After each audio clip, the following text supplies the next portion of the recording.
Now, in Ukraine's neighbour, Moldova, there are concerns that Russia is considering an invasion. Speculation is rife that Moscow is eyeing the country's international airport in Chisinau.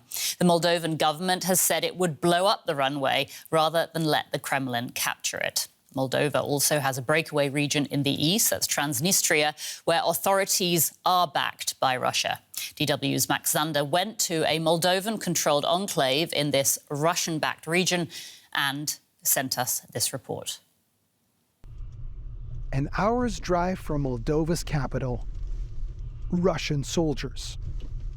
They're here to keep frozen a conflict over who controls the other side of the river. Most of it. We're heading to Moldova, an enclave in the breakaway territory Transnistria, a strip of land on the border with Ukraine that claimed independence from the capital Chisinau in Moldova more than 30 years ago, and ever since has been backed up by Moscow. Victor Beslage meets us at the village museum. Victor and his friend are veterans of the Transnistrian War. They fought for the Moldovan government against separatists backed by Moscow. It ended more than 3 decades ago. But Victor says it changed everything. Up until then, I was one person, and afterwards, I was a completely different one. I learned that life is short. Victor is worried that Moscow's aggression against Ukraine might affect things here. I hope this year that the whole world will defeat Putin, the Russians, and the army.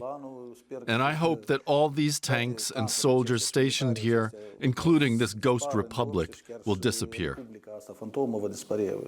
The enclave feels vulnerable. It's Moldovan, but it is surrounded by Russian-controlled Transnistria, a complicated, unsteady situation. On the outskirts of the capital, Chisinau, feelings are hotter. People wanting to protest against the Moldovan government are blocked by police. Anger at economic hardship is overlaid with fears President Maia Sandu could provoke Russia over Transnistria. The protests are organized by the pro-Russian Shore Party, and authorities seem nervous. We are afraid that she will drag us into the war. Maia Sandu keeps talking about Transnistria. But we cannot talk about this while there is a war so close to us. At the heart of the protest, hostility towards President Sandu is clear. People here are not worried about Russian aggression.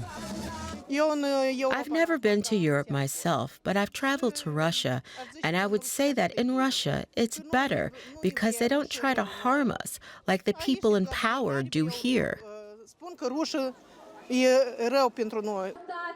The protests are funded and orchestrated by Russia with the help of local oligarchs, according to the government in Chisinau.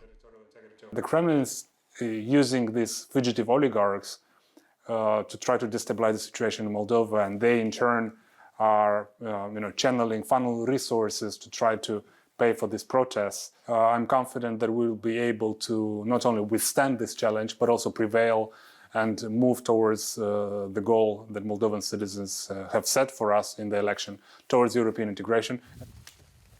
Back in the East, today is a special day for Victor Beslage and his fellow veterans. They gather in the places they once fought and remember those who died. It is the 31st anniversary of the beginning of war. You see, war takes everyone, civilians and even children. May God have mercy on their souls. They're not looking for war, they say. But should it come to them, they'll be ready.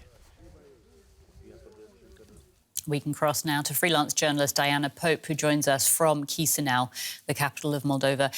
Diana, can you tell us how likely it is that there could be a Russian-backed coup in Moldova? Recently, the President of the Republic of Moldova, Maya Sandu, said that she received some documents from the Ukrainian side which show Russia laying groundwork for a coup here in Moldova. According to Maya Sandu's words, some certain political forces, such as the pro-Russian party called SURE, are trying to provoke mass destabilizations here in Moldova.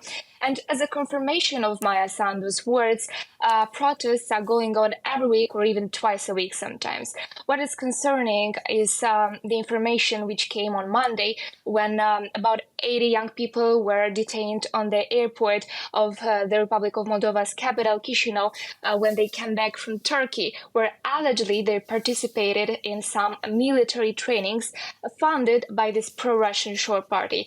The party, of course, denied all those accusations, but the Moldovan officials said that they are sure that these actions are coordinated by the Kremlin.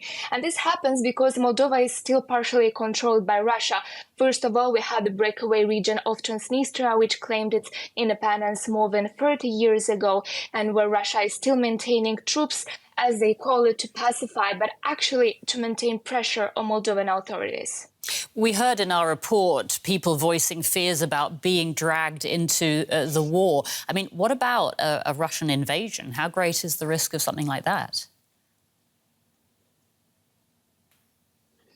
Well, even though Moscow officially rejects those kind of claims, discussions about the possible involvement of the Republic of Moldova into the war have sparked more than once during the 1 year of the war.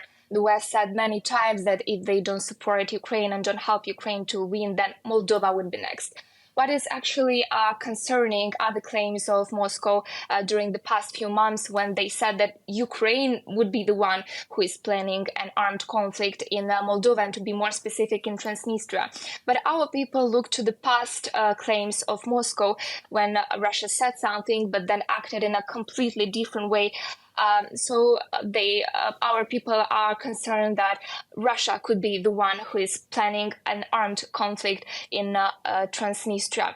You should also keep in mind that a part of our population is still nostalgic after the Soviet Union and thinks that their best future is with Russia. I've talked to many people in the regions who say that if Russia would come here, they would welcome it. And even though Russia is not physically present in Moldova, the hybrid war, the propaganda, the manipulations are going on, and it is quite hard for the West to fight with this kind of influence. Diana Popa in Chisinau, thank you so much for your time.